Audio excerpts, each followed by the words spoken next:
School വിദ്യാർത്ഥികളെയും യുവാക്കളെയും ലക്ഷ്യമിട്ട് നിരോധിത പുകയില ഉൽപ്പന്നങ്ങൾ വിൽപ്പന നടത്തിയിരുന്നയാൾ കൊടുങ്ങല്ലൂർ പോലീസിന്റെ പിടിയിലായി. എറിയാട് സ്വദേശിയിൽ നിന്ന് നിരോധിത ഉൽപ്പന്നങ്ങളും വിൽപ്പനയിലൂടെ സമ്പാദിച്ച പണവും പോലീസ് പിടിച്ചെടുത്തു. സ്കൂൾ വിദ്യാർത്ഥികൾക്കും യുവാക്കൾക്കുമിടയിൽ ലഹരി ഉൽപ്പന്നങ്ങളുടെ ഉപയോഗം വ്യാപകമാകുന്ന സാഹചര്യത്തിൽ പരിശോധന ശക്തമാക്കിയ കൊടുങ്ങല്ലൂർ പോലീസിന് നിർണായക നേട്ടം. എറിയാട് അത്താണി സ്വദേശി വടക്കേ വീട്ടിൽ അബ്ദുൾ ഹക്കീമാണ് നിരോധിത പുകയില ഉൽപ്പന്നങ്ങളുമായി പിടിയിലായത്. മാടവന വൈദ്യർ ജംഗ്ഷന് സമീപത്ത് നടത്തിയ പരിശോധനയിലാണ് വിൽപ്പനയ്ക്കായി സൂക്ഷിച്ചിരുന്ന നിരോധിത ഉൽപ്പന്നങ്ങൾ കണ്ടെത്തിയത്.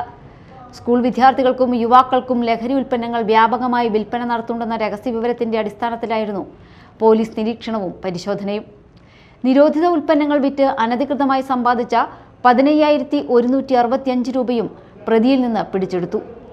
NDPS നിയമത്തിന് പുറമെ ബാലനീതി നിയമത്തിലെ ജാമ്യമില്ലാ വകുപ്പും ചുമത്തിയാണ് കേസെടുത്തിരിക്കുന്നത്. കോടതിയിൽ ഹാജരാക്കിയ പ്രതിയെ റിമാൻഡ് ചെയ്തു.